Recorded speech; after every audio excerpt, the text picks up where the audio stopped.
3, 4, 5, 6, 7, 8, 9, 10.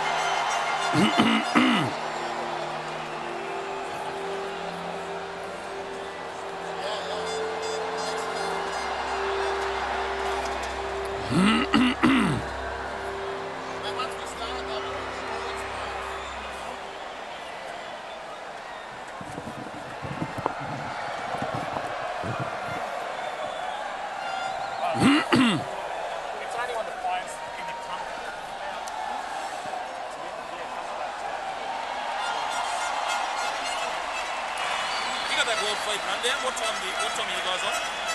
I think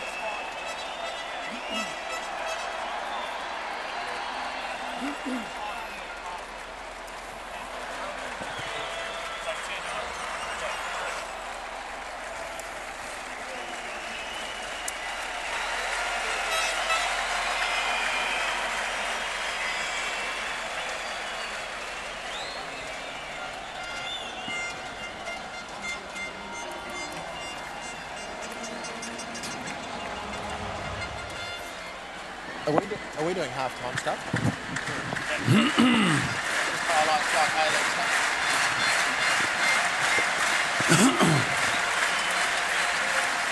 Yeah, I got the half-time stuff somewhere.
Well, so much has been said and written about the tiny nation of Qatar in recent months in the wake of FIFA's decision to award the World Cup to the Arab world. And there is no doubt the world will be watching this Asian Cup with real interest. So the burden falls on the players to do their part on the pitch. And despite mixed recent form, Al Nabi, the Maroons, will be expected to get out of this group at least. And that's something they've only managed to do once.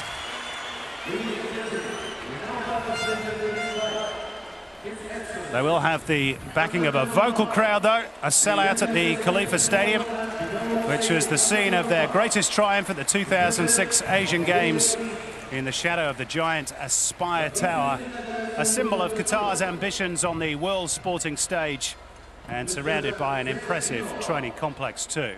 The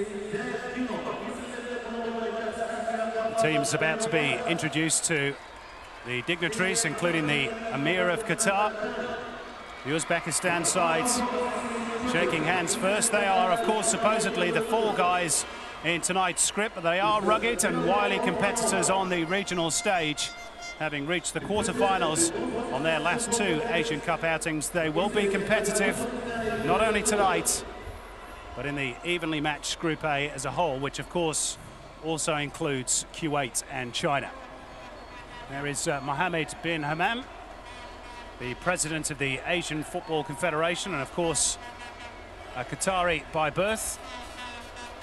He's just been re-elected for a third term unopposed as the head of the regional confederation. And of course a lot of his work done behind the scenes was so instrumental in getting the World Cup in 2022 to this country. A lot of people feel it shouldn't be here, but I have to say, if the opening ceremony is anything to go by, and the world is in for a treat. An absolutely fabulous presentation. And now we'll have a slight pause for the two national anthems.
So a hearty rendition of the two national anthems at a sold-out Khalifa Stadium.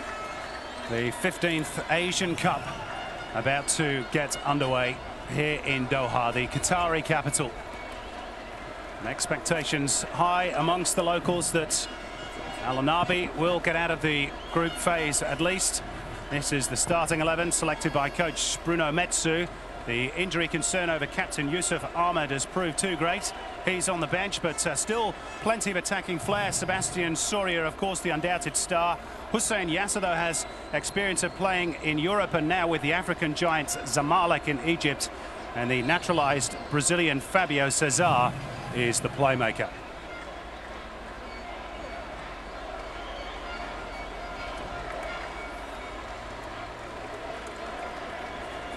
All our officials tonight are from Japan. One of Asia's most experienced referees, Yuichi Nishimura, is the man in the middle. He refereed the recent Asian Champions League final between Songnam of South Korea and Zorbahan of Iran. His two assistants, Toru Sajara and Toshiyuki Naji. And the toss being conducted with the two captains, Bilal Mohammed of Qatar and the exciting talent of Serbat Japarov of Uzbekistan.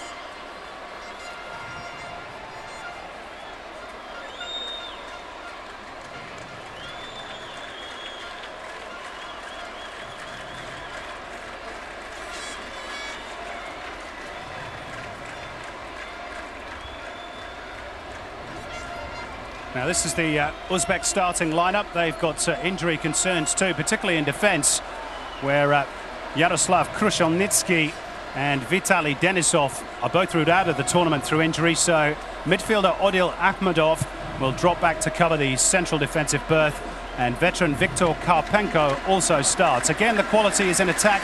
Maxim Shatskik, over 100 goals for Dynamo Kiev, and Alexander Gainrich is looking to score for a third successive Asian Cup finals.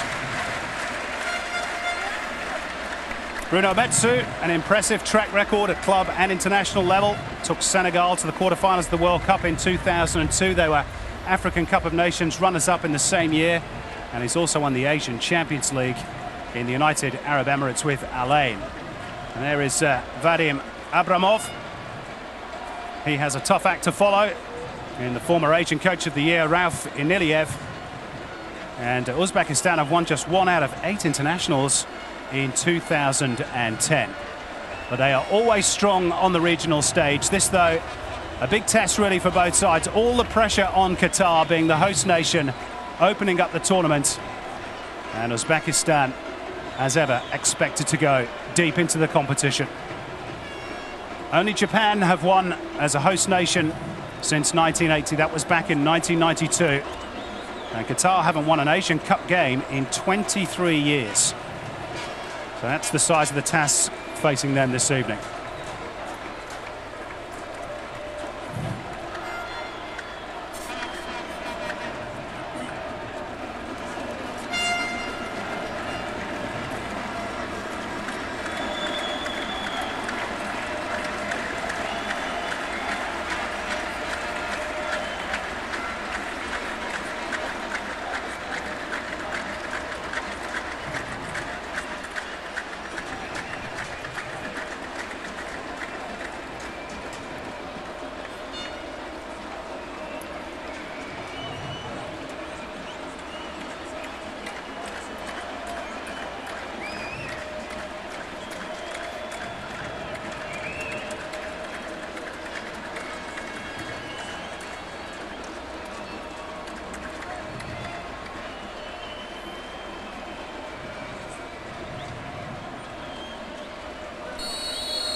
So the 15th Asian Cup is underway. 16 nations, 32 games over 22 days to find the champion of Asia.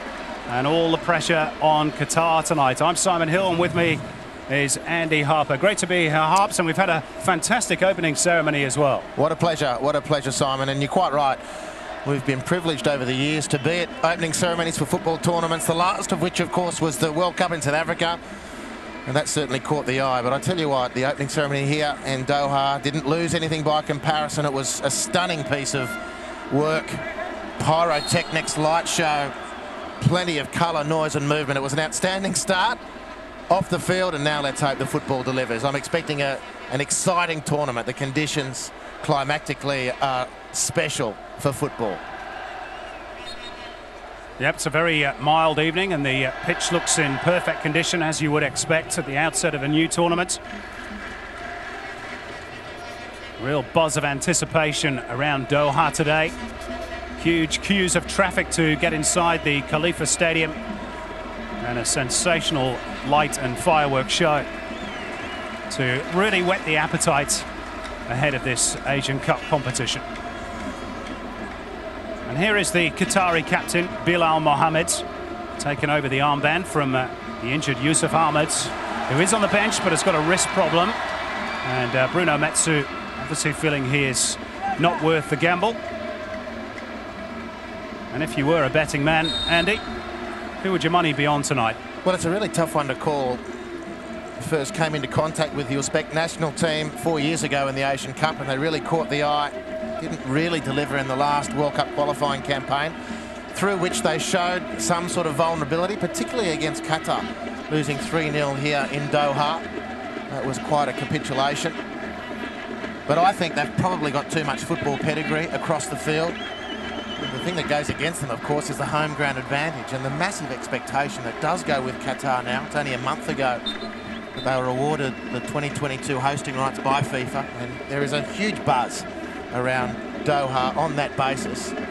Locals will be hoping that translates into the national team's fortunes. They've got some very good players. And their hopes, you would imagine, are going to rest rather heavily on Sebastian, the Uruguayan naturalised striker, superb footballer.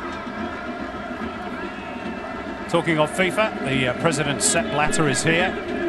Might have read his comments over the last 24 hours about the possibility of hosting that 2022 World Cup in the winter months. Well, if it is staged at this time of year, then conditions will be absolutely perfect.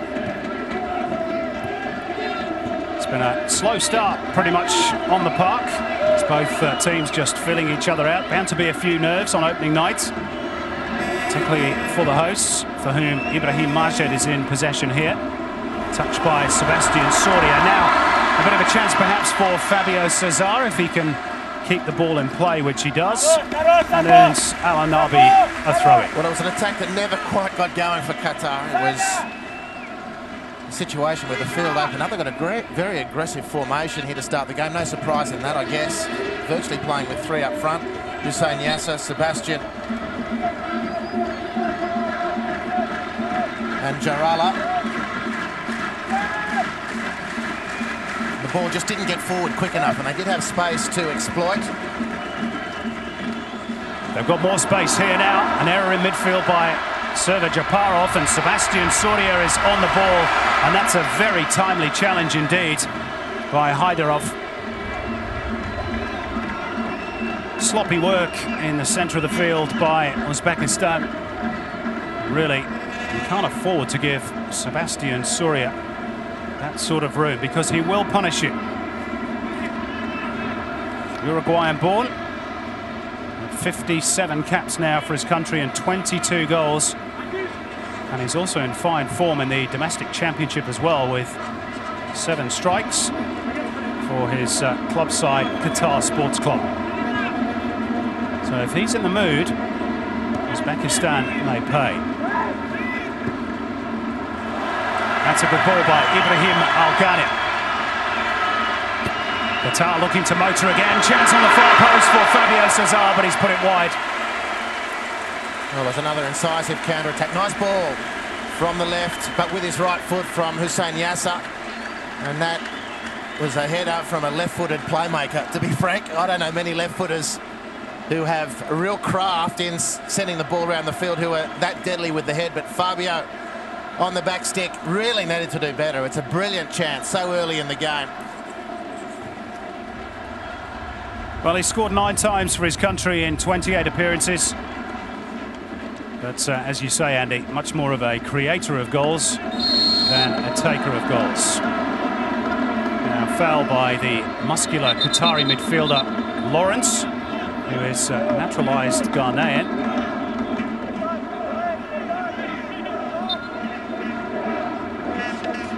Gives Uzbekistan a chance to maybe try and set something up of their own. This is Karpenko, who goes long. Now is Japarov onside. Here he is. The linesman was level. Gainrich waits. Alexander Gainrich! Oh, he struck the woodwork. So close for Uzbekistan. Well, it's not a bad way to reply from what is effectively the visiting team tonight. Offside trap sprung. Japarov away. Gainrich pulled off nicely there. Left the defenders rushing towards their goal. In sync nicely, the Uzbek attack. Gainrich's a dangerous customer. Very dangerous customer. Indeed, thinking back to that World Cup qualifier in Doha, down 1-0 at half-time, where Uzbekistan had the better of the match.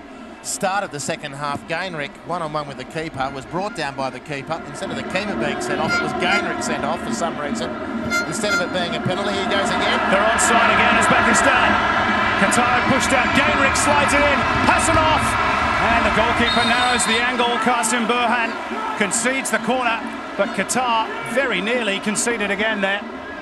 Well, more evidence of the danger of Alexander Gainrich. Just needed to pull that ball back a little more, if not shoot himself. Because once it made its way out to Kassanov, keeper Qasim at 1.92 m, when he leaps and spreads, he's too hard to beat. The angle was too tight.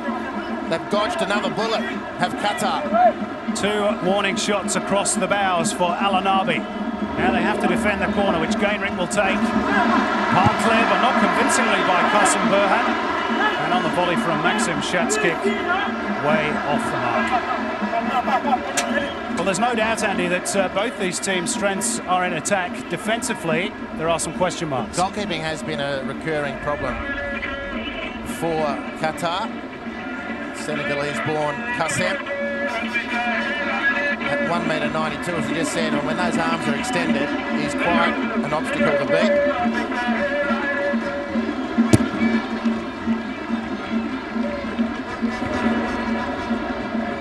Well, it has the makings already from a neutral's point of view of an encounter that might feature a few goals. Here's Hasanov, who's had one of those opportunities, slightly behind Alexander Gainrich. And away instead comes Wissam Rizk for Qatar. Defending certainly not Qatar's strong point. Bruno Metsu, the Michael Bolton lookalike. Maybe he was saying to his defence there, how am I supposed to live without you?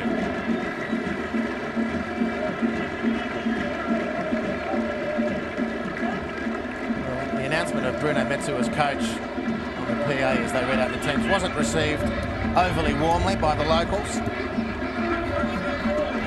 He hasn't had huge success with this team.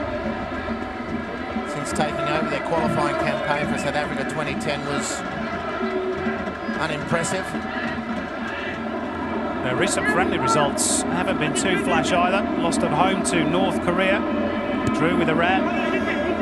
Although they did beat the reigning African champions Egypt 2-1, which has given them huge confidence going into this tournament. A home defeat by Haiti, no less. Perhaps a little less so.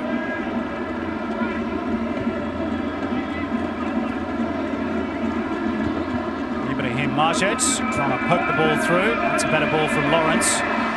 Chested down by Hamid Ismail, who loves to get forward down that right flank.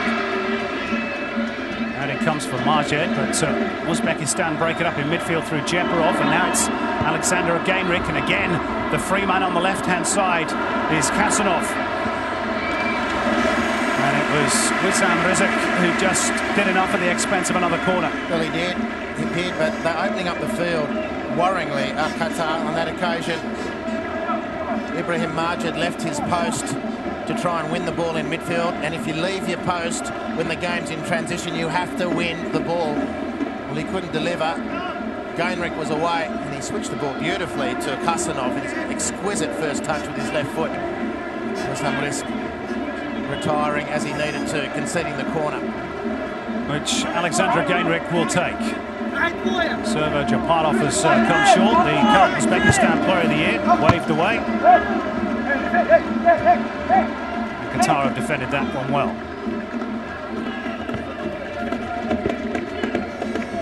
Well, a bright start after a quiet opening couple of minutes. Uzbekistan in particular with 2, possibly 3 good chances, and Gainrich has grazed the post.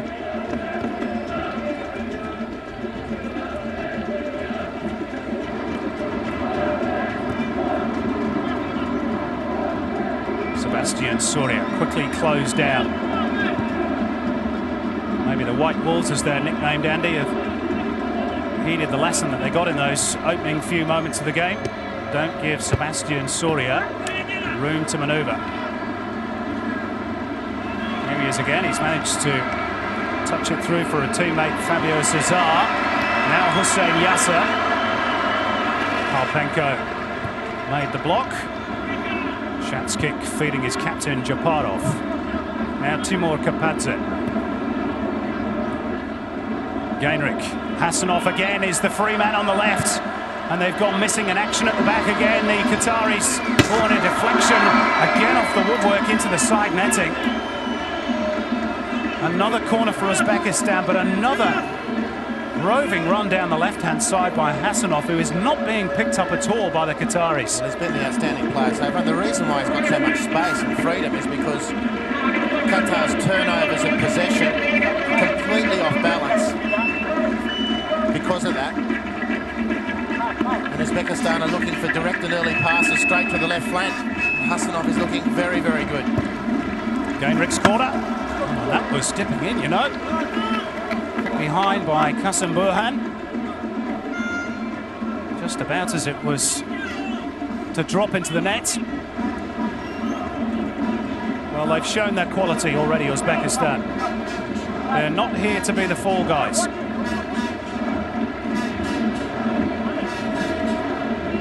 Gainrick on set-piece duty once more. Variation on the theme. Timur Kapadze. Partially blocked and then cleared by Bilal Mohammed. Akhmadov.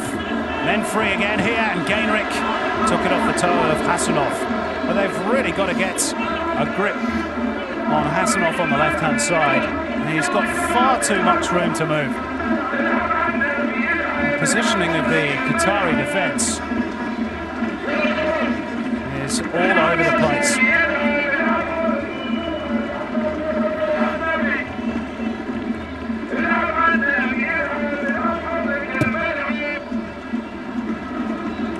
They are very fortunate, Andy, not to be behind the host nation. Well, I think back to 4 years ago. Qatar's opening game was against Japan. They were completely outplayed by Japan. Japan couldn't convert the chances that they created, enough at least. The game finished 1-1 because late in the game, Sebastian Soria popped up and stung the Blue Samurai. We're a long way from the finishing tape here, obviously, but Uzbekistan would be well advised to heed that lesson of Japan 4 years ago. They have had some brilliant chances early.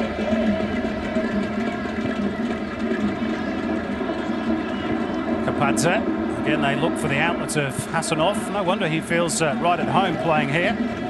He does, in fact, play his club football in the Qatari Stars League for Laquia, club formerly known as Al Shorta, here in the Qatari capital.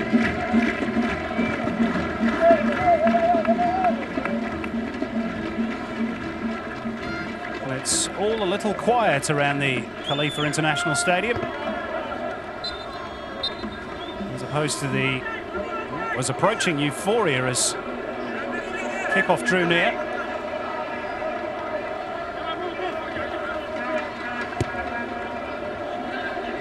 Perhaps now they'll find their voices. Sebastian Soria left alone for a moment. Hussein Yasser. Way by Ismailov. Returned with interest by Ibrahim Al-Ghanim. Throw in Uzbekistan. Quarter of an hour played in Doha. Qatar 0, Uzbekistan 0. The opening game of the 15th Asian Cup.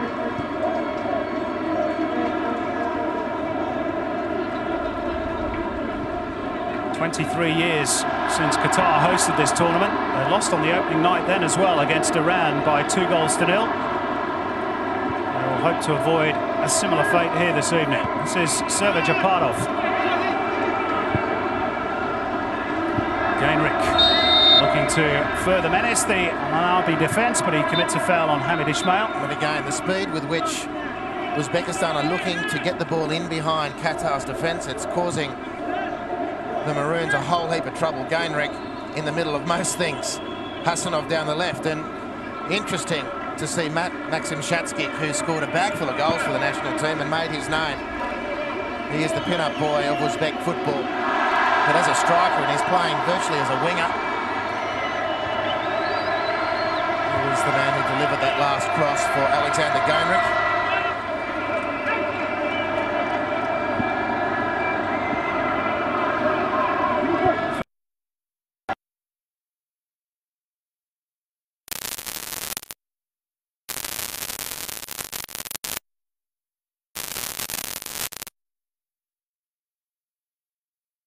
Qatar. He's not naturally a defender. He's certainly not as mobile defensively as one might be. And most of the openings for Qatar have come from the centre to left channel. Bruno Metsu surely will be directing his team's traffic down that part of the field. See if you can catch Shatskick asleep. Well, the home crowd trying to boost their team. Fabio Cesar's delivery. And that's comfortably fielded by Igor Nesterov. Might even be the goalkeeper's first touch. Hussein Yasser, the diminutive attacking midfielder, and striker as he was earlier in his career.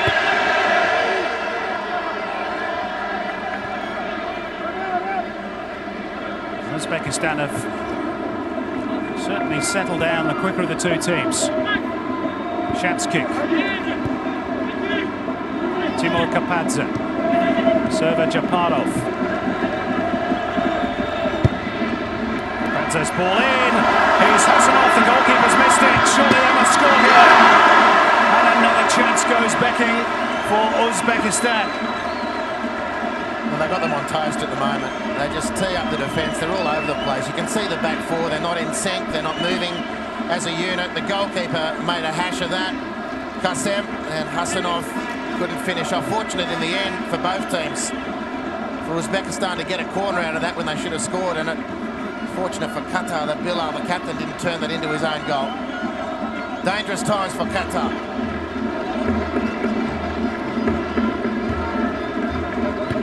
Corner taken short. Japarov. Back to the lurking Shatskick and then Kapadze shots. And the goalkeeper fields at the second attempt. But he's causing a few nervous moments, isn't he? I tell you what, if I was playing in maroon at the moment, I would have very little confidence in the bloke in between the sticks. 1.92 he might be. Able to spread himself and block shots one-on-one with players might be a strength, but catching the ball seems a bit difficult for him. Here's Hussein Yasser, who drives the ball from distance. Nowhere near the target. Very popular figure, Hussein Yasser. Got a huge cheer when his name was read out over the PA. Father, a professional footballer from Egypt, moved to Qatar, which is where Hussein Yasser was born, hence his Qatari national identity. As you said, Simon, applies his trade now with Al Zamalek in Cairo after transferring from their arch rivals Al Ahly of brave man. Indeed. Scored in his first match against his old club too. You can imagine he would have needed some sort of security to get out of the stadium that night. He's had a couple of tries in Europe as well. Played in Portugal with Braga and Boavista. Even had a brief stint at Manchester City without ever really threatening to make the breakthrough.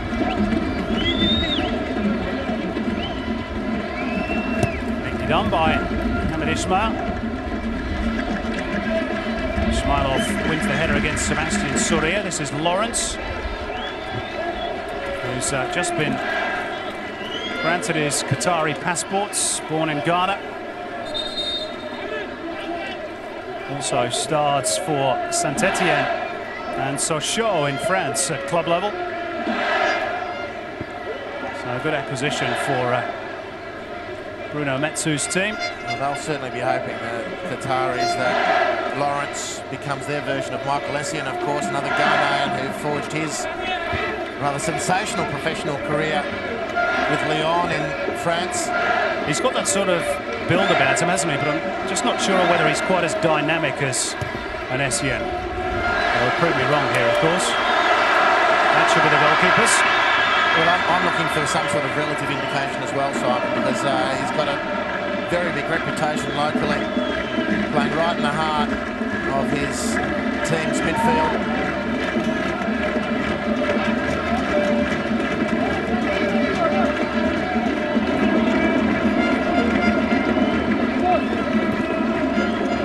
Uzbekistan shading ahead the possession stakes. Certainly in terms of opportunities, they've had 4 pretty clear-cut ones, but haven't been able to convert any of them. Will that cost them, perhaps?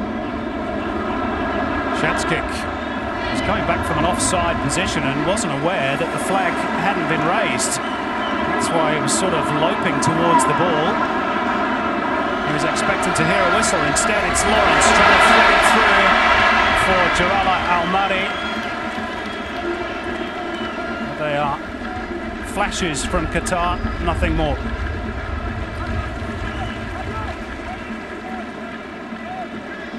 wonder Metsu is patrolling the edge of the technical zone like a caged tiger.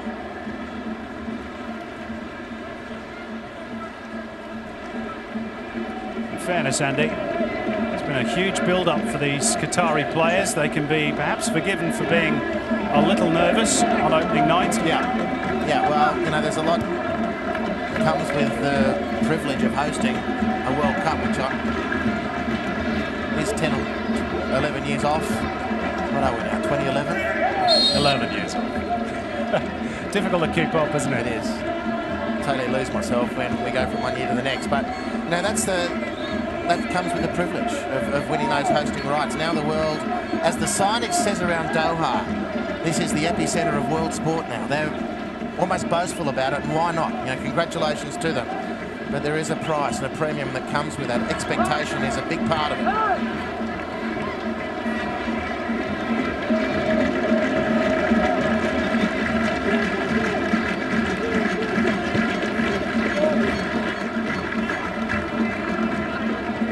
Mohammed wins a good header against Timur Kapadze. Here is Lawrence Kwai, to give him his full name.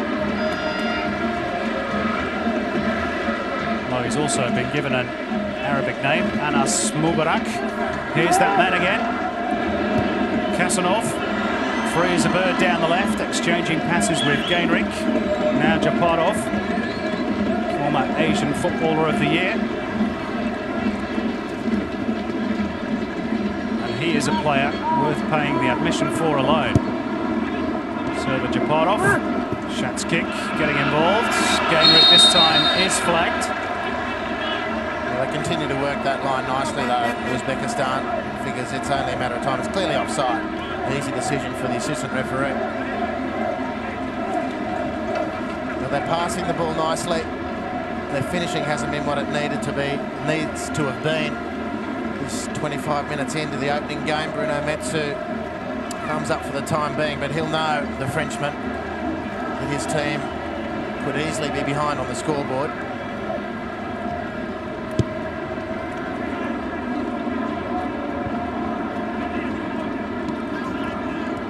Japarov touches it to Gainrich, who is then unceremoniously bundled over by Wissam Rizik.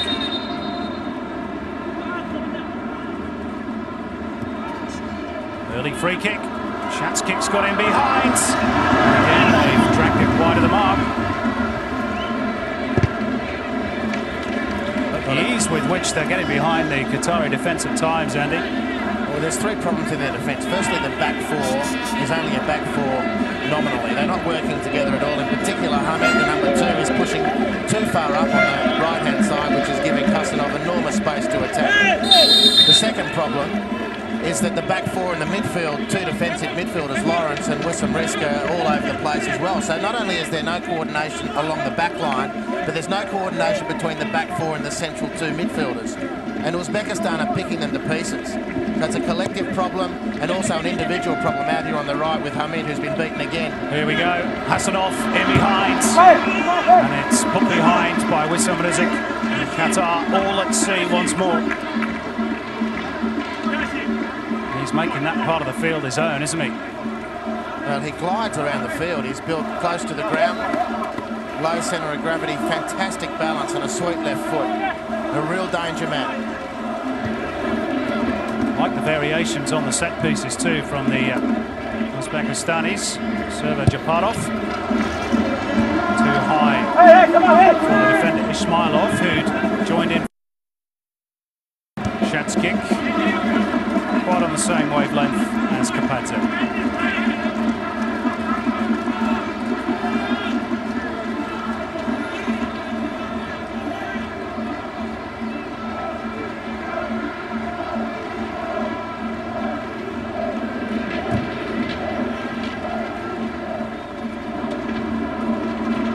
Bouncing ball, confused the Uzbekistan defence for a moment, but Hussein Yasser able to profit.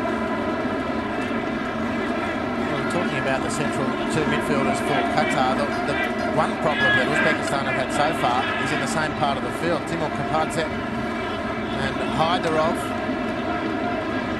are playing that dual central role, that anchor. and they haven't been as diligent as they might in this opening half hour. The 2 or 3 chances that have come have been because those guys in particular have lost their way. Well done, the fullback, Hamid Ismail, has finally won one of those challenges with Hassanov.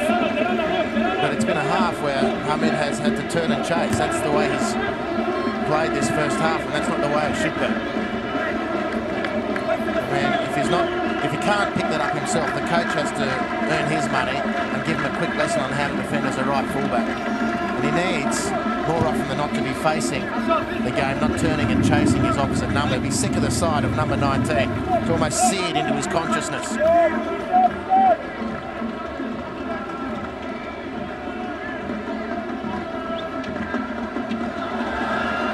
Another mistake by the Qatari back line, this time Ibrahim Al-Ghanim.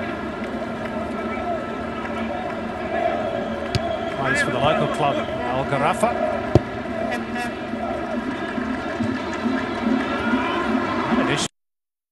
Straight back into the danger zone.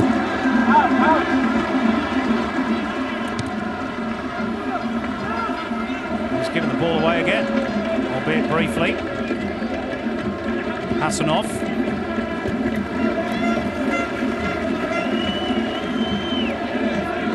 This occasion he's helped out by Wissam Rizek. Hassanov with the throw-in. Another corner for Uzbekistan.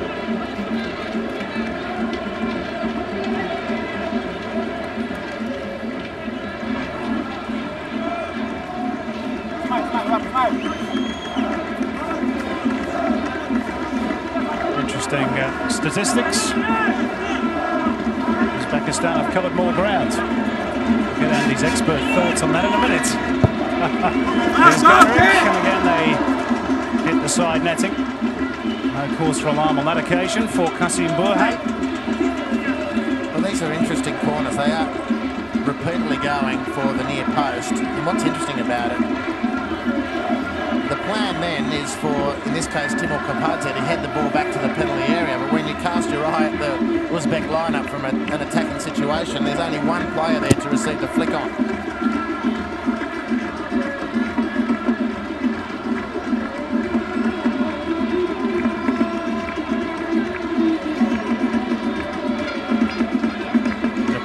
Back to Hyderov. So we pass the half-hour mark in Doha. Still awaiting the first goal of this Asian Cup. Boy, Uzbekistan have been close on a few occasions.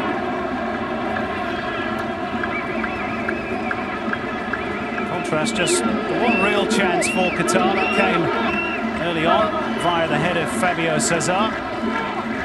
It's been slim picking since for Al-Anabi.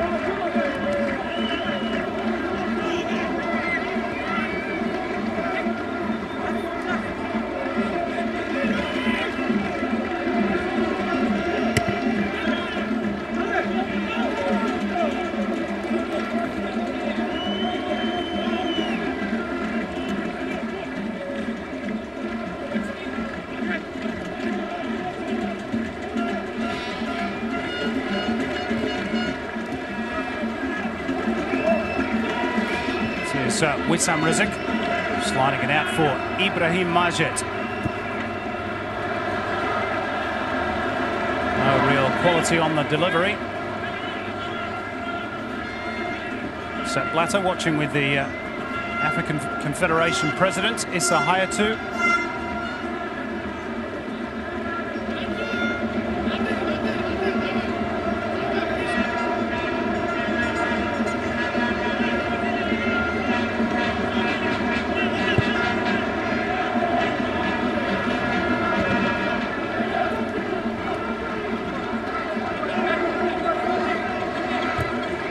Ahmedov, flicked on by Gainrich, who's been terrific in this first half, as has this man Hassanov. Trying to get around the fullback.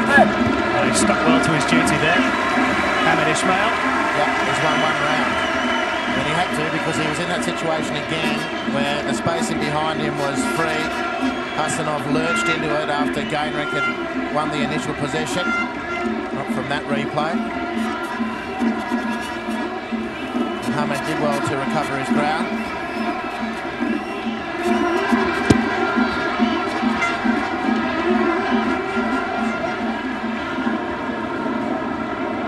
Hasanov drifting infield this time.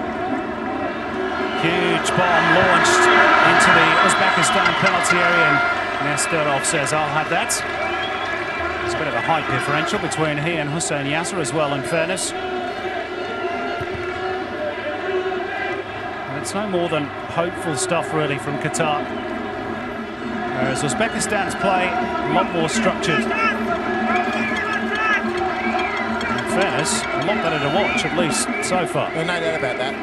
Bruno Metzer needs to get Hussein Yasser, needs to get Fabio dropping in to pick up the ball, particularly Hussein Yasser. He's a tricky customer. He's got a good touch. He does like to attack, but if you can't get the ball, there's no point in having him on the field, and he's just stranded out at left wing. Good strong play by Bilal Mohammed. Terrific run by the defender, and gets the free kick. And a richly deserved round of applause from the home fans too. That was super stuff. That's a good captain's run, this one. Seeking to stir his teammates towards greater heights. They need something. They've been summarily outplayed in the opening half hour here. Is that all about to change? Fabio Cesar on the ball. A Brazilian-born playmaker. Needs to find the right delivery. Some tall timber has been thrown up by Al-Nabi. Linesman's flag has been raised. Not happy with the wall. Being back the required 10 metres. Messrs Japarov and Kapadze. And now we're ready.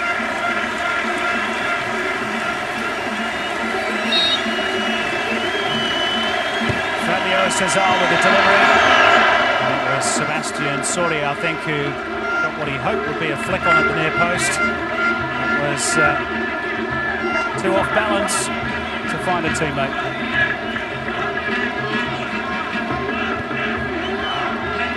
They played him pretty well, Uzbekistan. Qatari's danger man.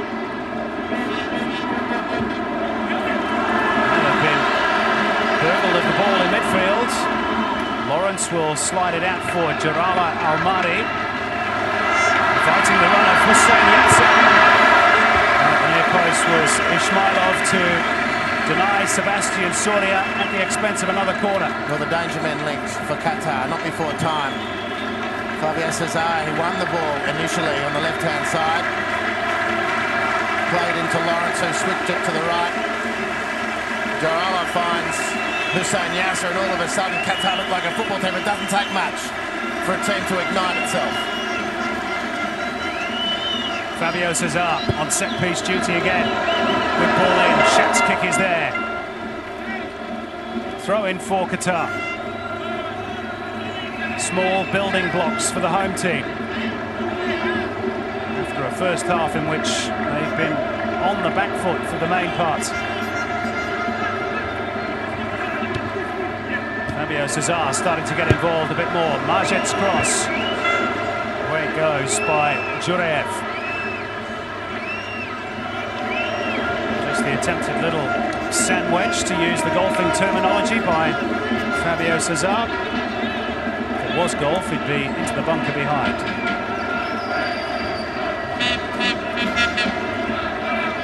Jarala Almari, one of Qatar's promising young players, still just 22 years of age. Scored a couple of goals in a recent Gulf Cup tournament against Yemen in a 2-1 victory. Good form for his club side, Al Rayyan, as well. 4 goals in 9 games. That's one of the reasons why he's playing tonight. Down goes Sebastian Soria, and Yuichi Nishimura has no doubts that Jurev committed the foul, and no yellow card. That's a clear foul. It's in a good position for Qatar. We've had the best of the last 5 minutes. Well, you said that Lawrence might be a Michael Essien doppelganger, Andy. I wonder if he can take a free kick like it. I'm not sure if doppelgangers or whatever is a swear word, but I'll take it as read, Simon. Let's see what he can deliver. You'd reckon Fabio Cesar would be licking his lips over this one also.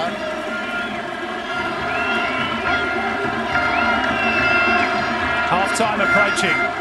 Qatar perhaps starting to find their feet. Looks to me as though Lawrence is lining up the haymaker, unless it's a decoy.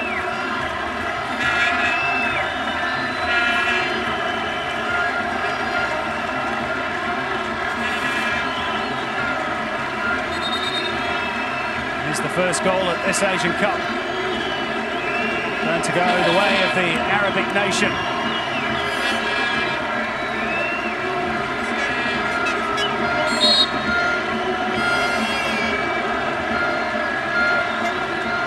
Fabio Cesar or Lawrence?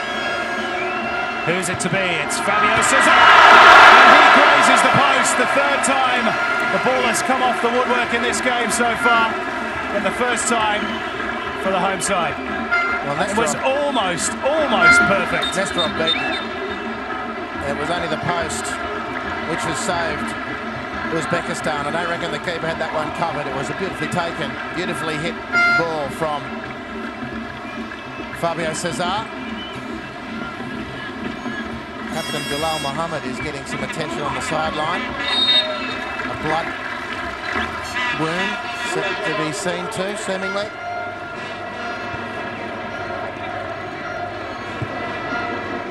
Yep, I think he just got a smack in the mouth at Bilal Mohammed.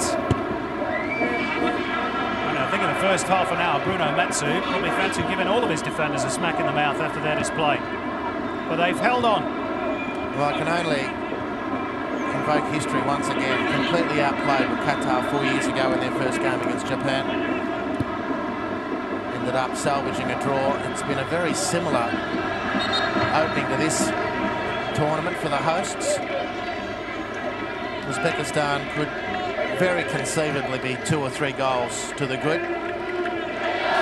But Qatar have rallied. They've had a couple of good attacks. They've hit the post with a free kick. They'll be feeling much better about themselves now than they did the opening half hour.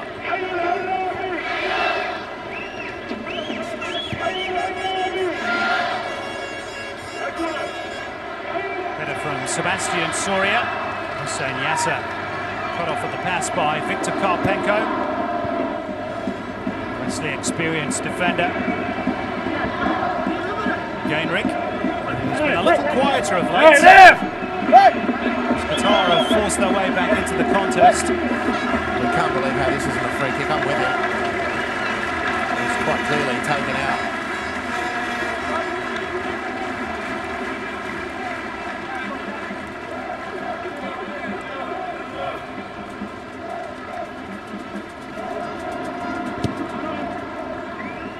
Half-time approaching in Doha. The game back more on an even keel. That's very high boots by Jurayev.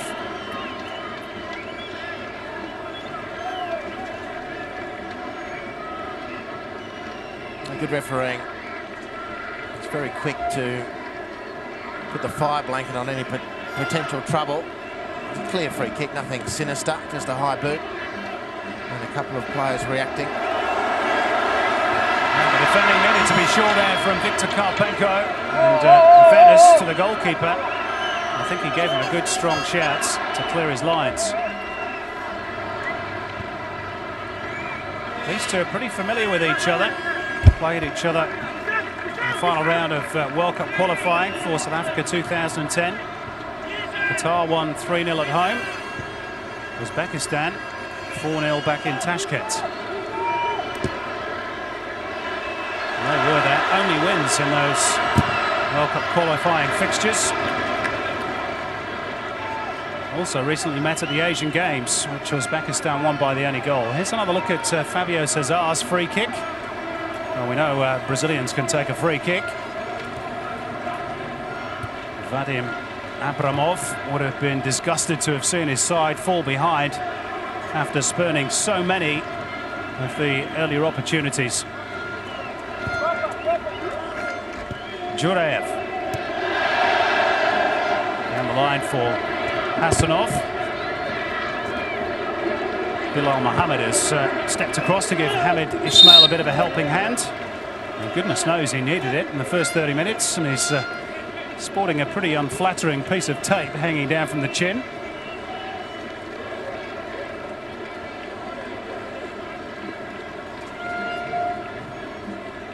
Looks like he's spilt tomato sauce on his napkin.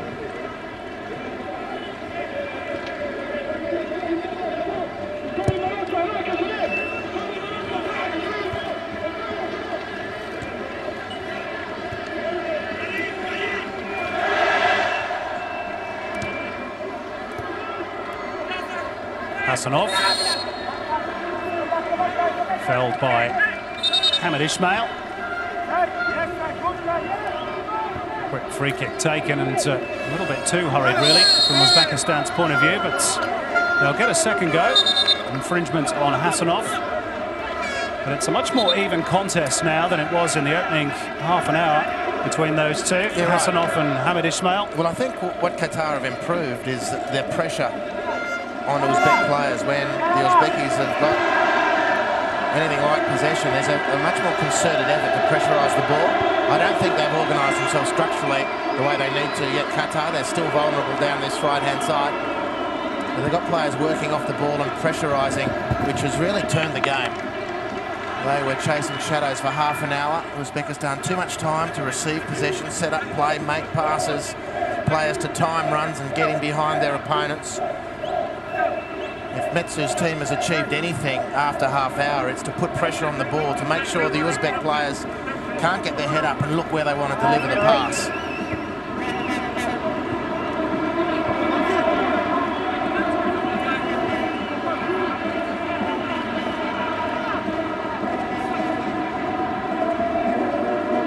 Credit perhaps should go as well to Vadim Abramov for his tactical nous and the way he set his team up at the start. Having said that, Hasanov has just given the ball away. And I suppose we should count that as a shot from Hamid Ismail. Not sure that was the intention.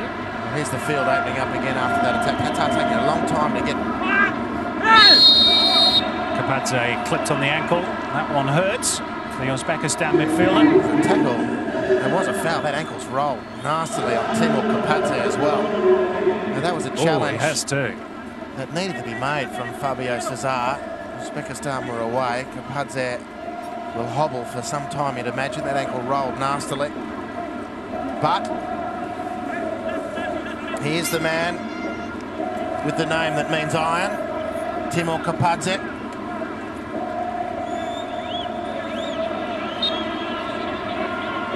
He'll need to be made of it to get over that. That one looked like it hurt. Well, the good news is for him is that the half-time whistle is not too far away. We're into injury time, the end of the first period, just the 1 minute, and we've played 48 seconds as of now of that already. There's a chance opening up here, though, for Qatar to nick the lead, perhaps.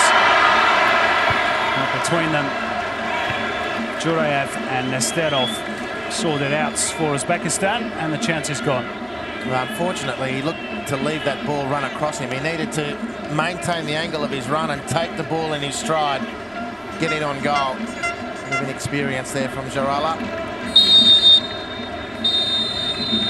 So it's goalless at the interval in Doha, but certainly not for the want of trying. 3 times the ball has struck the woodwork, but at the interval it's Qatar 0, Uzbekistan 0 in this Asian Cup opener. Well, there's no question that Uzbekistan started the brighter. The opening half an hour belonged almost exclusively to them, and in particular their flying left winger Jasur Hasanov, who plays his club football here in Qatar. He gave Hamid Ismail an absolutely torrid time. But credit to the Qataris, they weathered the storm, didn't concede, and came back with a couple of good chances of their own, particularly the free kick from Fabio Cesar that struck the outside of the woodwork. Maybe an injury concern for Vadim Abramov to attend to at the interval. Timur Kapadze rolling over on the ankle, but I think overall he can be pretty pleased too with his team's effort and performance in the opening 45 minutes. But the score sheet does not reflect that. Still goalless in Doha, but you do fancy, given the defensive problems experienced in parts by both these teams, that there will be some goals in this game. A packed house at the Khalifa International Stadium. Almost 40,000 here to watch this opening match of the 15th Asian Cup, and they've been treated to some fine attacking football. The opening minutes were pretty even, Stephen. Qatar having a chance through Fabio Cesar, but as you said, Andy Harper, that really was a creative midfielder's header. A left-footed creative midfielder, please, Simon. Don't forget the finer point. With the greatest of respect to left-footed playmakers, they're as rare as hen's teeth and worth a lot of money, but they don't head typically terribly well. There's a good chance for Qatar. From that point on, though, it was all Uzbekistan, and they really should have taken the lead on more than one occasion. Gainrich hitting the post, very dangerous customer. Hasanov down the left, Maxim Shatskik down the right, the deliverer of that cross there. They've got big names. They have played some of these guys with big clubs, Shatskik in particular with Dynamo Kiev. And it's only because of poor finishing, really, that Uzbekistan didn't take the lead in this very dominant half-hour period through the first half. Qatar playing a high line. They got caught trying to spring the offside trap on a few occasions, and Hasanov gave the fullback an absolutely torrid time up until the final 10 minutes of the first half, Andy. Yes, the outstanding player in the first half, but aided and abetted by the poor defending from Hamid. He really didn't look like he knew exactly what his job was. And here he is again, a lot of vacant space. Neither hit the target nor found Gainrich on the far post. And it was the story through that half-hour period where Qatar were being forced to turn and chase into their defensive zone. They managed to fix that by turning the tables on Uzbekistan, pressurising the ball carrier, the man in possession. In the end, they worked their way back into the game and started to force their own chances. Yasser Hussain released there by Zarala. That attack won because Fabio pinched the ball with a good piece of aggressive defensive midfield play, high advanced in the pitch. And from that moment on, it was a bit of the catalyst for Qatar. This was their outstanding moment of the half, really. And Fabio free kick, which rattled the right-hand post of Igor Nestorov. Largely a spectator through the first half, but was nervous and trying to calm his team down. All very easy to say. Yeah, it's been entertaining stuff in the first 45 minutes. No goals, but 4 shots on target. And pretty well refereed too by Yuichi Nishimura. He's tried to let as much go as he possibly could. 14 fouls in the game, 8 corners, dominated heavily by Uzbekistan, really reflecting the dominance they had for most of this first half. But the stat that matters is that at the interval, it's Qatar 0, Uzbekistan 0, and the second half still to come here in Doha.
So no goals in Doha after 45 minutes, but the woodwork has been grazed on 3 occasions. 2 by Uzbekistan, who were pretty impressive throughout that first period, save for the final 10 minutes or so when Qatar finally found their feet. Bilal Mohammed.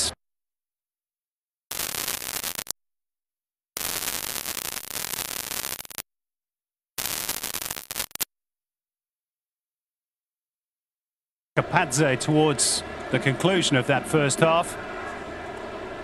He has lined up along with the rest of his teammates for this second period. Vadim Abramov no doubt will have had him checked thoroughly.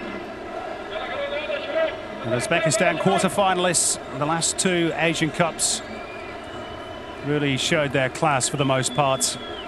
A nervous night for Bruno Metsu's side. So much expectation, so much excitement around Doha in the build-up to this 15th Asian Cup. But maybe just a few signs towards the end of that first half that they were starting to shrug off the nerves. We shall see. We're still awaiting the first goal of this Asian Cup tournament.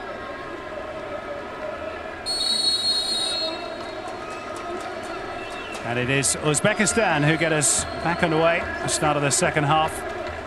Kicking from left to right. No changes made by either coach. There are a few options for both Metsu and Abramov, certainly in an attacking sense, but you do get the feeling, Andy Harper, that the goals will eventually come in this game. It's hard to believe there hasn't been a goal yet. So on that basis, Simon, certainly no surprise that neither team has made any changes at half-time. Metsu will be buoyed by the way his team came back in the last 10 to 15 minutes. Much better than their opening half hour, and Uzbekistan for their part were completely dominant for half an hour. And it's provided the foundation which I'm sure Vadim Abramov is looking upon which to build. Very evenly matched section, this Group A. China and Kuwait, of course, play tomorrow across the city. Really tough to pick which 2 sides are going to go through from this particular group. So important to get off to a winning start, or at least not a losing start. I know it sounds like common sense, but quite often see at World Cups and regional tournaments, teams are happy to play for a point in their opening match. Certainly not been the case here in Doha this evening. Both teams have had good attacking intents, particularly Uzbekistan, determined not to be the whipping boys in front of a partisan home crowd. And here come the White Wolves through Alexander Gainrich, but a trip on his opponent, or in fact a push on Bilal Mohammed. Bit of an arm wrestle between the two.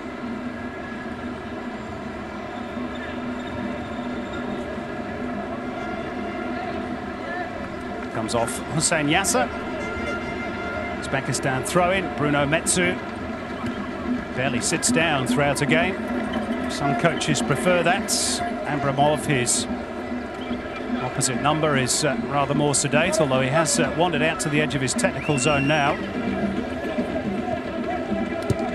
The clearance is by Akhmedov, playing as a makeshift defender tonight in the absence of Yaroslav Krushelnitsky.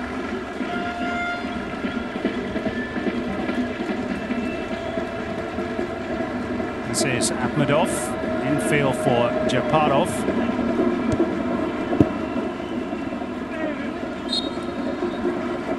Free kick for Qatar.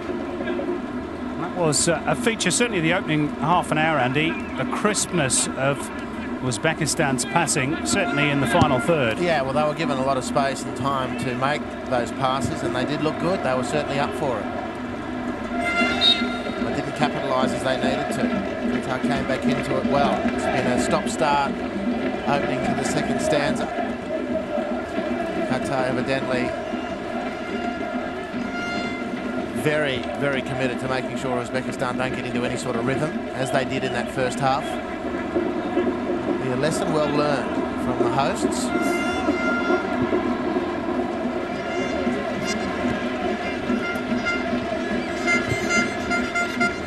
Uzbekistan have struggled for goals this year in particular, just 11 in their 10 internationals in 2010. Of course, we are at the start of 2011 now. Will they rue some of those missed opportunities?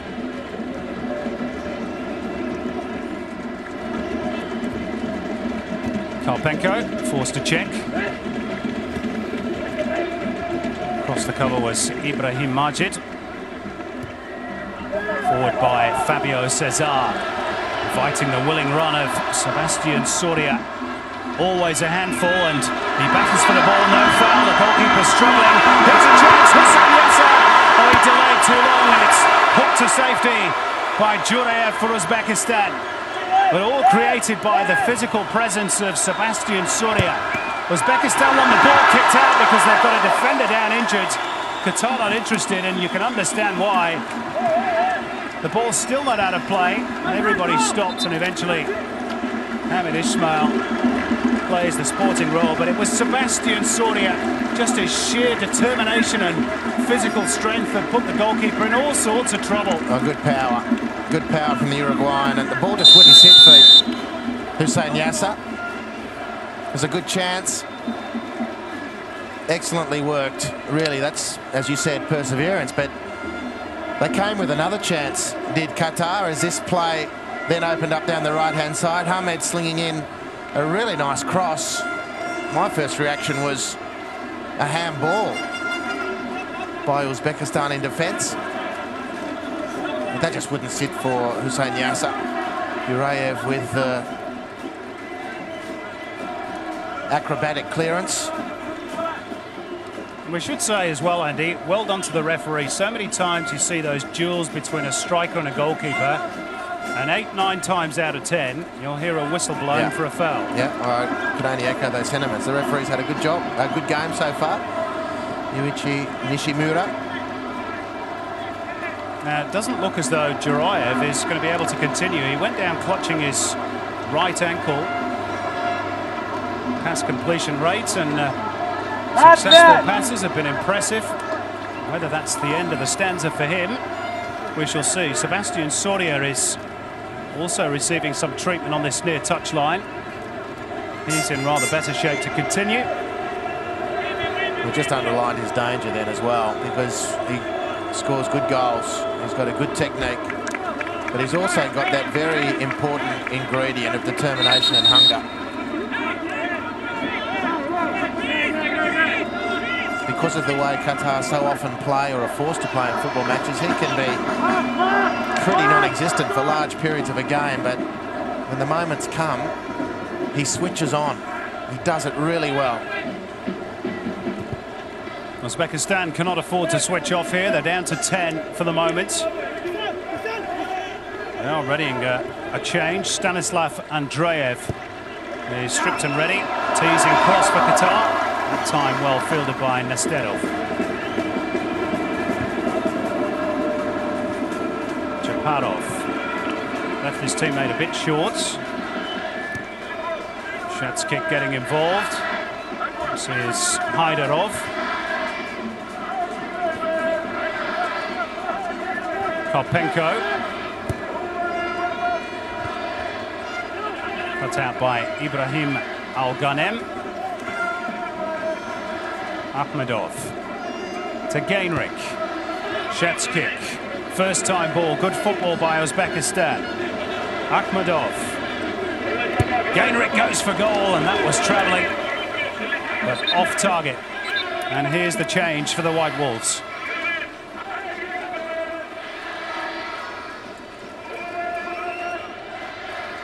Well, it seemed pretty innocuous, but Jurayev is unable to continue. So this is Stanislav Andreev, who plays for one of the big two in Uzbekistan, Paktakor.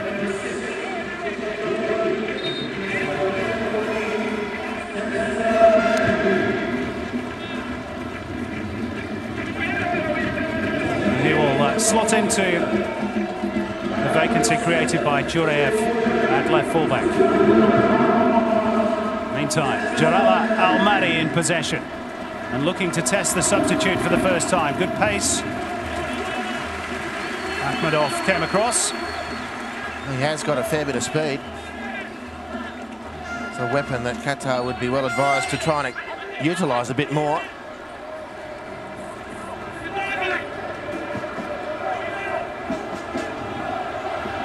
Ibrahim Majed. Full-blooded drive from all of 35 metres. Blocked by Ismailov.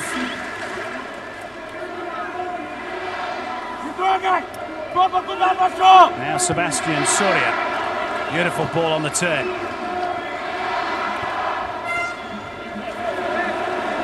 Ibrahim Majed and Sebastian Soria completely getting their wires crossed.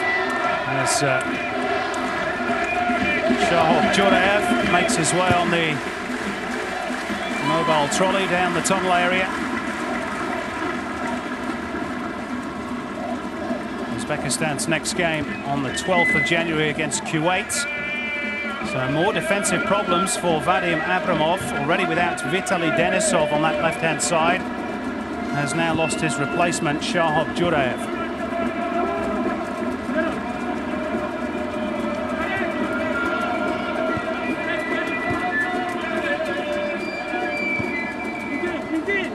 Ten minutes played in the second half in Doha. Still no goals.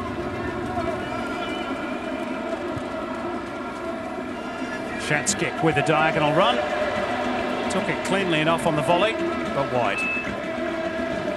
Well, you fancy the Maxim Shatskik of even 5 years ago would have had that extra half yard to get there that fraction early, square the volley. I'm sure that was the intent, but he couldn't get there in time to get his foot around the ball. Alexander Gainrich was right there, 2 or 3 yards out from goal, and the squared volley from Shatskik would have meant a tap-in for Gainrich. He is, as you say, Andy, approaching the veteran stage of his career, 32 now. Still a man of immense quality. Here he is on the ball, losing out to Wissam Rizk.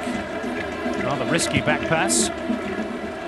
Shatskik, of course, was once famously Andrei Shevchenko's replacement at Dynamo Kiev. Didn't do a bad job either. Nearly 100 goals for the Ukraine Giants. Akhmedov. The substitutes, Andreev.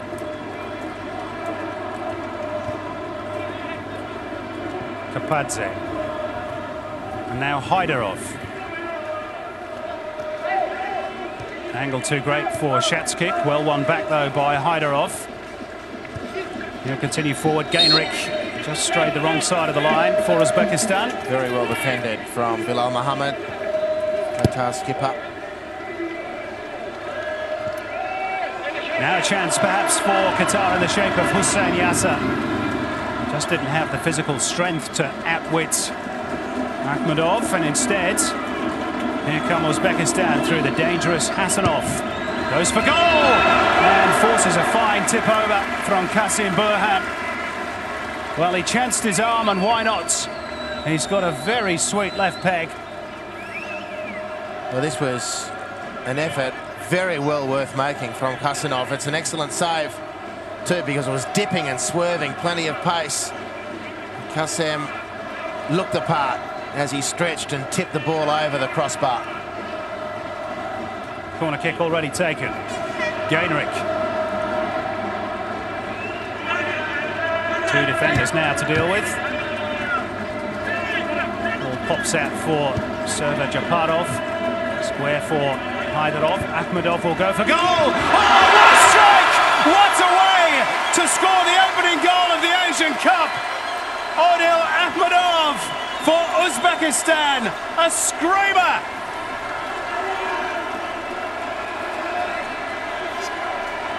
Well, Qatar's keeper, Qasim, made a great save to repel Qasimov, but there's nothing he can do to repel Akhmedov's screamer. That's as good as football can get from long distance. It's a brilliant strike to set the Asian Cup of 2011 alight. It stunned the home crowd and it sent Uzbekistan into raptures of joy. Well, finally, they've breached the Qatari rearguards, but it took an absolutely spectacular strike from Odil Akhmedov to break the deadlock. Just shy of the hour mark. And really, on balance, Andy, you'd probably say Uzbekistan deserved their advantage. Yeah, there's no question about that. Qatar have come back into the equation well after half hour or so. But the lead is where it should be, if there is to be a lead, and that's with Uzbekistan. They've missed some easier chances. They've scored a specky. It's a splendid strike from Akhmedov. And he is playing central defence, but he's a central defender by name only today. He's showing his versatility, in fact. More often than not, he's in the driving seat in midfield. Where he is renowned for his long-range shooting. And we've just seen a very good example as to why. Brilliant stuff from Akhmedov. And the White Wolves in the bear pit of the Khalifa International Stadium have the lead. Now what do Qatar have in response? That will have flattened them. Certainly flattened the crowd.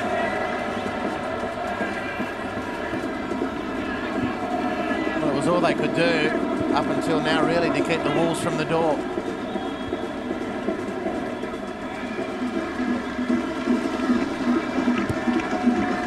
They have chased down games before. They have had success against Uzbekistan before. And they have played a more fancied opponent opening day of an Asian Cup before and come from behind. Well, Bruno Metsu is about to make a couple of positive changes. More on that in a moment. He knows that Al Nabi can ill afford to lose the opening game. So here are the changes. Hussein Yasser is going to be replaced by the 2006 Asian Player of the Year, Khalfan Ibrahim. And he's also going to throw Mohamed El Sayed on very shortly. He'll have to wait for the next break in play, though. So positive coaching by Metsu.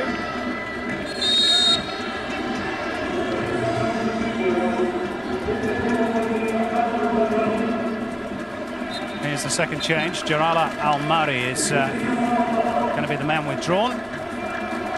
Mohamed El Sayed, who turned 23 on New Year's Day, plays for the Salal club under the coaching of Henk ten Kate. Will get his opportunity.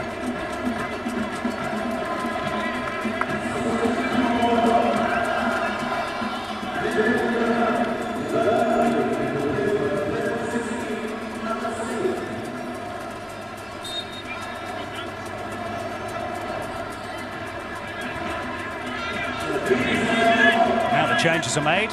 It's the free kick for Uzbekistan to be taken by Alexandra Gainrich.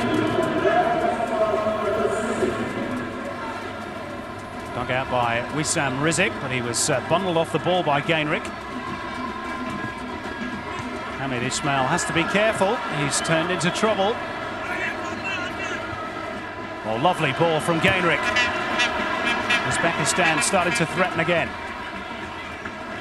First touch for the substitute, Khalfan Ibrahim. Now Lawrence. A lovely touch on the ball, Khalfan Ibrahim.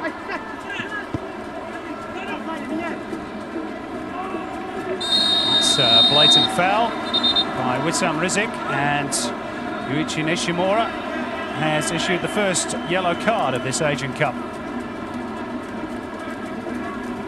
A lunging tackle from Wissam. Gainrich was away. It's a clear yellow card.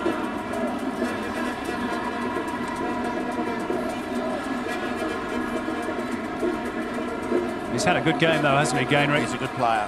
He'll feature heavily in this tournament. If Uzbekistan survive deep into this competition, Alexandra Gainrich will be right amongst it. Don't worry about that.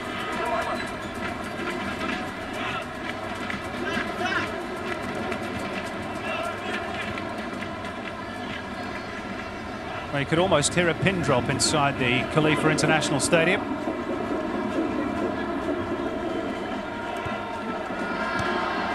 It's like a big bubble has been popped.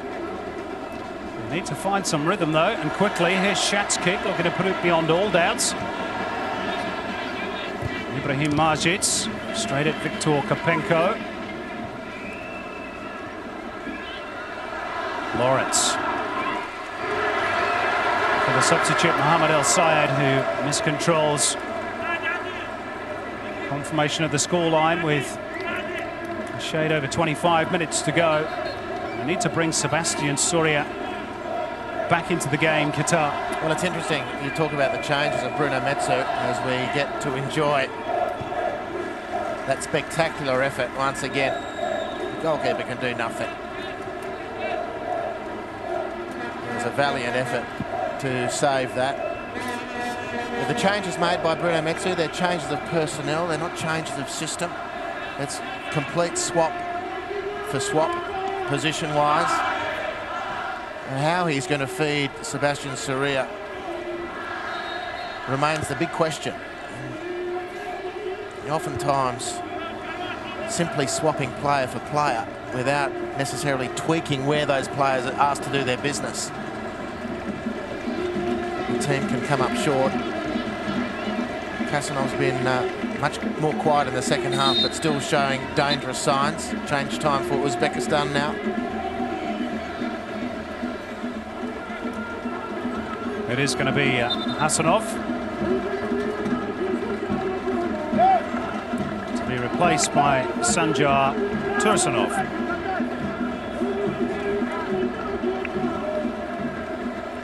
Player who plays his club football in Russia for the newly promoted Volga Nizhny Novgorod.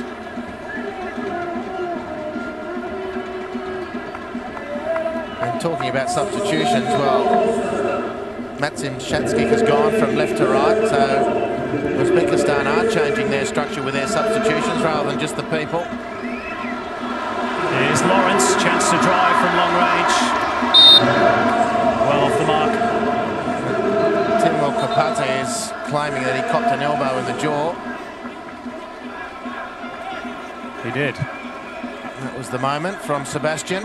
That's, according to FIFA nowadays, a no-no. Can consider himself fortunate to have gotten away with that. So Tursunov has come onto the right side of midfield for Uzbekistan. He is a naturally right-sided midfielder. So Shatskik has gone onto the left. Now, whether Kasanov was injured or it was felt that Shatskik can do some more damage down the left-hand side against Hamid, who's had a torrid time of it tonight. I mean, how's your life when you see off Kasanov, who's giving you a bath, and you breathe some sort of sigh of relief when you see his number go up? Thank goodness for that. And then what happens? Maxim Shatskik comes over to take his place. There's no rest for the wicked. Well, if Hasanov's pace and trickery will give Hamid Ismail some nightmares, then Shatskik's physical strength won't make it any easier for him either. And his guile, you know, he's the radar that takes him around a football field, which has been refined over many years of top-flight professional play and training and coaching. This will be a night that Hamid Ismail won't forget for quite some time. He's had a really difficult assignment this evening. Well, Timur Kapadze has been in the wars this evening. Rolled his ankle towards the end of the first period. Now he's off on the cart, departing the same way as his teammate Shahab Jurayev. Vadim Abramov will hope he's back. He's only got one substitute left, the Uzbekistan coach. Mind you, there's only just over 20 minutes to go. And his team look reasonably secure at the moment.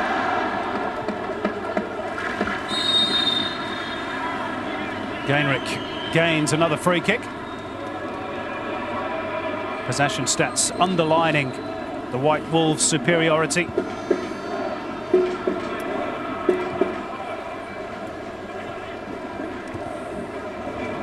super ball from Japarov.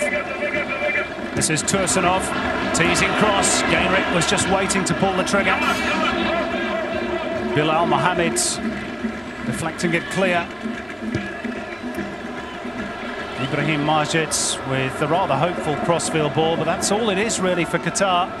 Well, Bilal Mohammed, the captain, the number 6 in the centre of defence, has been quite clearly Qatar's best player. That was an outstanding header under pressure. Not under pressure because there was an Uzbek player near him, but because of the situation. It was a wonderful 1-2 work down the right-hand side. Tursunov with a nice cross. Gainrich was sweating on it. On or about the 6-yard box. Meat and drink for a striker. But Bilal Mohammed was brilliant by heading the ball clear, and he's been brilliant all night in a team that's found the going more often than not very difficult. Uzbekistan still down to 10. Kapadze is still receiving treatment, but there's room for them here on the left. Andreev. Shots kick an option. Gainrich another in the centre again. Bilal Mohammed was there. Now the chance for a counter for Qatar. Lawrence feeding Mohammed El Sayed. What can he do? That's a beautifully timed tackle by Akhmedov. Majestic. Japarov trying to link up with Shatskik and then Gainrich. Kalfan Ibrahim can't find a way through. And as much as I've been watching Qatar play, I can't understand why Kalfan Ibrahim doesn't start more regularly. I think he's a wonderful player. He comes on in difficult circumstances very often. Here's Sebastian Soria. Well, you could see what he was trying to do. Mohammed El Sayed was the option wide right. The execution was less than perfect.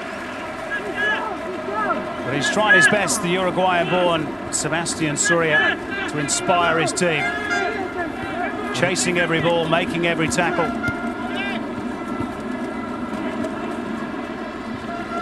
The sense that Uzbekistan, if they get a second, they're home and hosed. They're going to be brought back here. Maxim Shatskik. Well, the ref hasn't missed much this evening. Although Alexander Gainrich reckons he missed that one, but he didn't. Unless, of course, Gainrich is suggesting that the first foul 5 yards up should have been paid.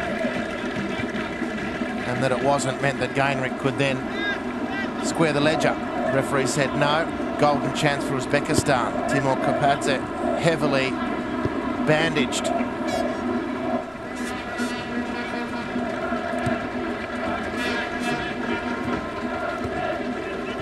Troubled at both ends of the anatomy. Timur Kapadze. Iron Man.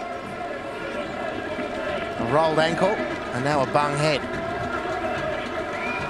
And they're calling for more tape on the Uzbekistan bench.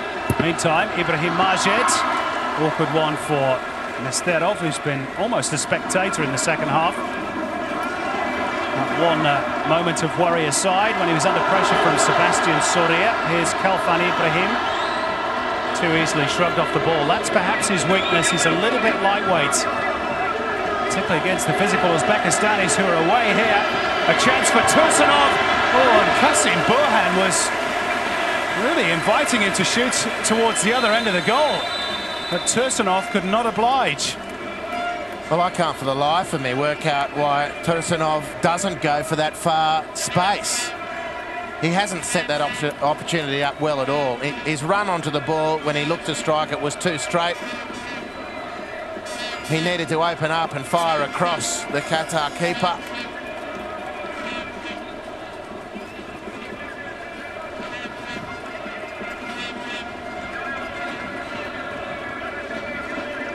Well, for all Qatar's struggles, somehow they're still in this game. Will Uzbekistan pay for their profligacy? They want the cushion of a second goal. Maybe it'll come here. Side netting from Japarov. Poor corner from the Uzbekistan captain. With a case of the walking wounded at the moment. Hyderov is hobbling around in the centre circle for Uzbekistan. His partner in crime in the centre of midfield, Timur Kapadze, got a heavily bandaged cranium. here he is on the ball. You fancy he's going to have a bit of a shiner tomorrow.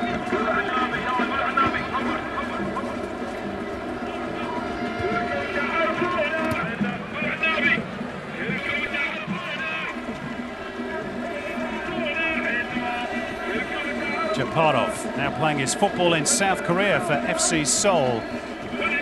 Or at least he was until the end of the K-League season.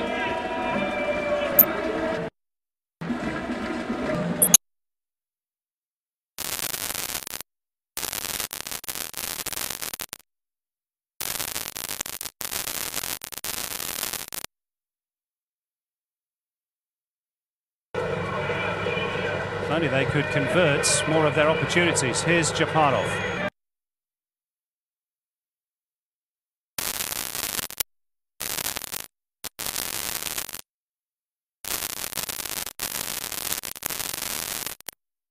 In 2008, didn't end up going to London because of his Asian Champions League commitments with his then club Paktahor. Pitted him again. United in Australia.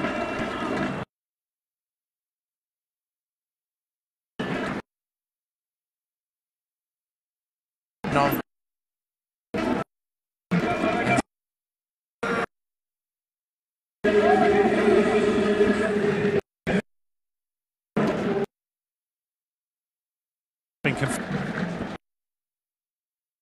Of an hour, touch over 37,000, almost a full house. And most of them are going to leave disappointed unless Qatar can find some inspiration in the final quarter of an hour. And you have to say, Andy, it's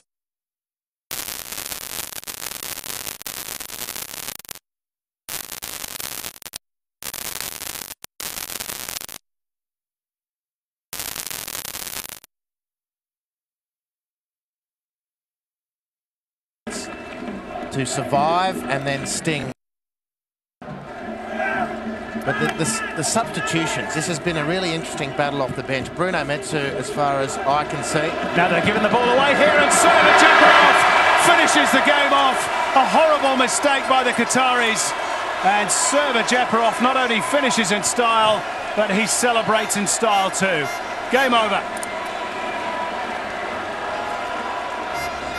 Oh, that's a crowd killer. And you can't win a tournament in game one, but you can lose a tournament in game one. And as high as Uzbekistan are flying at the moment, that second goal really hurts. It's so sloppy at international level when you've worked so hard and you've dodged a couple. Really, you should have been chasing a deeper scoreboard than you have, but you're still in the game. But an error like that is catastrophic. Thousands starting to stream for the exits. They believe their team is beaten.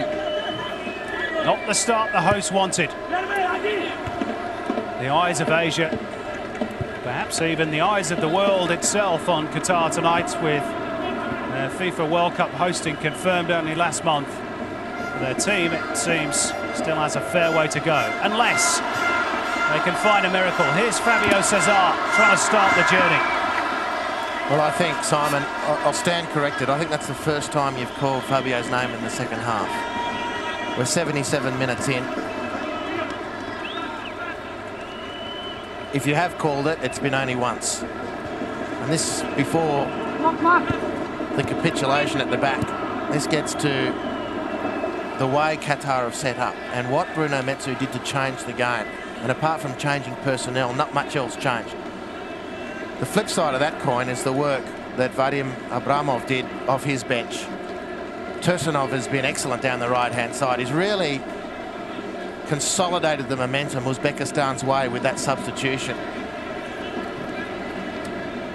And they got the second goal, even though it was from an error, but it's a goal they've deserved. There's at least that difference between the football teams on this evidence.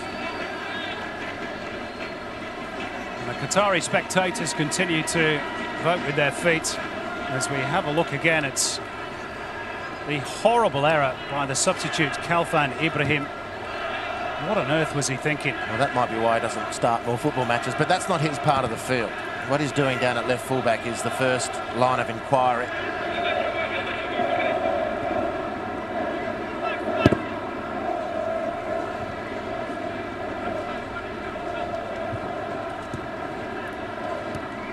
I would say the stadium is now no more than half full, Andy. They're leaving in their droves. They'll be filthy if they miss a Qatari comeback. Well, I think they've sensed that that's a long odds option. As so often has been the case, Sebastian looking to do it himself. Conceding a foul quite clearly. Fabio now makes way. Yusuf Ahmed into the fray.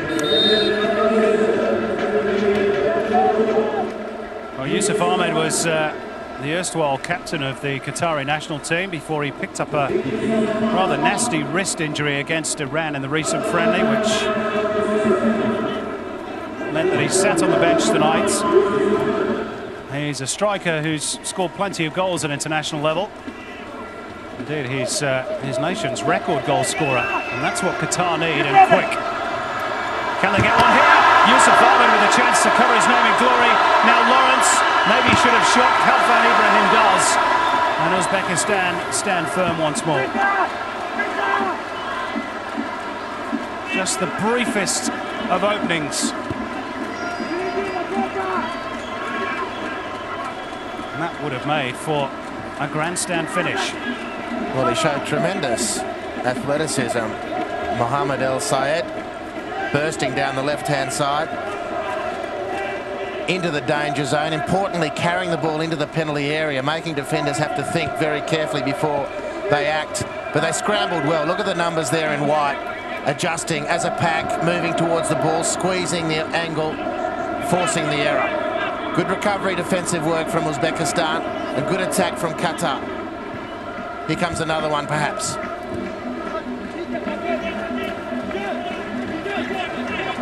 Well, finally, that tactical switch that you were talking about has arrived from Bruno Metsu. El Sayed switched to the left, and it almost paid immediate dividends. Here's Lawrence. He's going to have a crack from long range.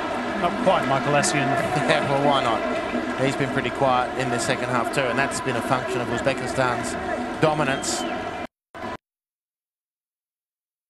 The Uzbekistan captain server Japarov has got through a fair amount of work tonight. He scored his 14th international goal, and it should be enough for Vadim Abramov's side. Now that has gone as a foul against Tursunov. I can't see how or why. I have very few complaints otherwise with the Japanese official. I think he's been outstanding, but right to ask why on that occasion, Uzbekistan. Minor detail, they've got a good healthy lead.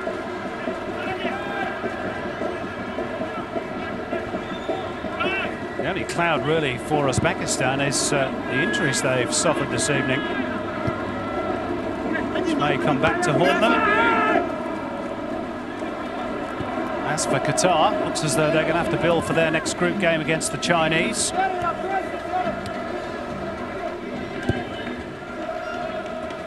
A game surely now they must win, or at least not lose, if they're to remain in contention. This is Shat's kick. Square for Timur Kapadze. Shat's kick onside. Good football again. Japarov. And again it's Bilal Mohamed, who's been the last line of defence on far too many occasions this evening for the Qataris. Well, haven't they needed the captain, Qatar? Yeah, it's an instinctive header down from Shat's kick. Wasn't a great shot from server Japarov, but Bilal was there nevertheless. And you're right about the next game against China. A single goal defeat. And that'll be enough to end their interest. As for Uzbekistan, they're looking to put a cherry on the top of the cake here. Tursunov. I was going to say a single goal defeat opening game is manageable. Once you start conceding more than that, the following two games become very, very difficult because of goal difference. And how many teams at the last World Cup fell on the sword of game one capitulation? Australia to name but one.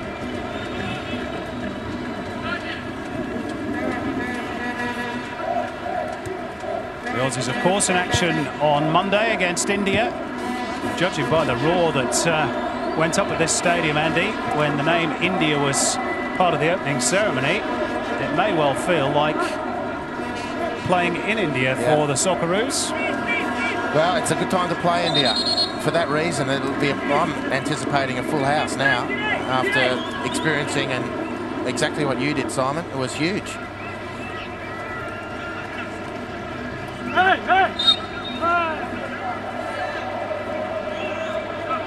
They do make up 20% of the Qatari population, Indian foreign nationals, labourers, so they'll be filling that ground. It'll be a spectacular atmosphere. As it has been tonight. The bad news for the Indians is that they're the lowest ranked team at this tournament. The second lowest ranked is Qatar, 114 in the world, and to be fair, Andy, at times it's looked like it this evening, unless they can make a late comeback. Here's FANAT-UZ, who at last calls Nesterov into action. Yeah, good action. And just back to that point, 2-goal deficit is a very painful one going into the next game. 2-1, you're very much still alive. Now it's how you push for that goal, reduce the deficit without exposing your defensive area problematically. And they're a wily mob, this Uzbek football team. You give them too much space on the counter and they'll hit you for a third.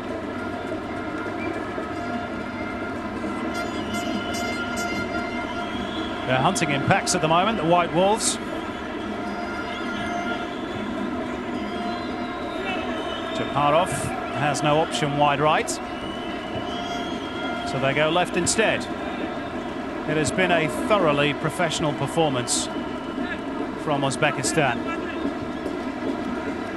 Gainrich is offside though. None too happy that the ball wasn't delivered as and when he wanted it. Nesterov, who's as good a goalkeeper as they will find in the tournament. Very comfortable hit. And here's another chance for Uzbekistan. Timur Kapadze leading the charge. Gainrich goes for goal. Ibrahim Al-Ghanem blocks with the back. And it's a tired-looking Qatar who try and launch the counter through Ibrahim Majid. They look a pretty sorry mob at the moment. Al-Nabi, the possession stats don't lie. Neither does the score sheet.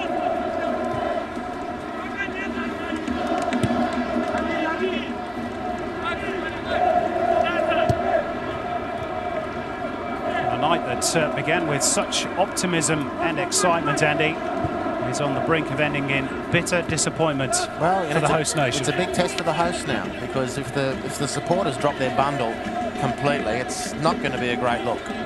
Now, they wouldn't be the first home supporters to drop a bundle if the team struggles, but there's a lot to play for now off the field for Qatar. And there needs to be a clarion call around Doha to stick with the team. Well, they haven't even stuck around for the final whistle, quite a lot of them. It may be a plaintive cry of mine, but I think it's really important that the message gets out, because you've said it 2 or 3 times, the world is definitely watching. No question. This is going to be the final substitution of the night as we watch a repeat of Ismailov's header. And Alexander Gainrich, who's probably got to be close to the Man of the Match award this evening. It's going to be replaced for the final few minutes by Olim Navkarov. Plays for Zhizhilkum Zarafshon back in Uzbekistan as Qatar again try and press for what would be a crucial goal. This is Mohamed El Sayed. Pinches the ball away from Kapadze. Wissam Rezek. Can they find a goal, the hosts? And again, they fail at the crucial moment. Well, look at that defending from Mohamed Bilal. That was tidy, it was strong, it was composed. Dispossessed Uzbekistan on the counter-attack, and now Qatar have some settled possession. He's been outstanding. You talk about Gainrich as a potential man of the match. It's a very reasonable shout. Mohamed El Sayed drops the shoulder. Can't find the delivery. But Mohamed Bilal, the captain of Qatar, has been excellent in a well-beaten team.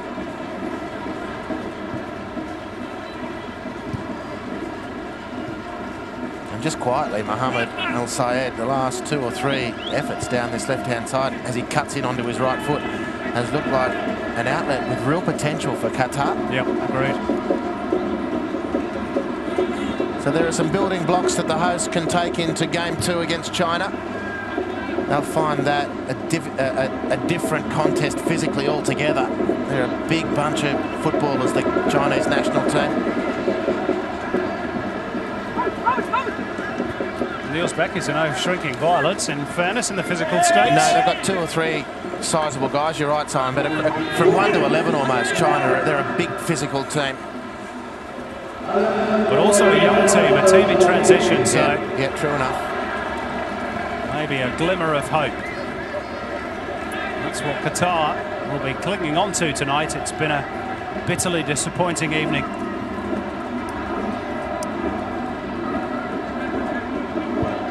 Four minutes of added time. Ahmed Ismail shows too much of it to Stanislav Andreev.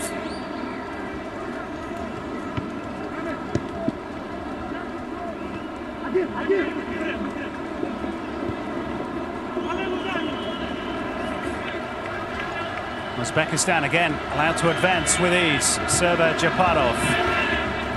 That is until he came up against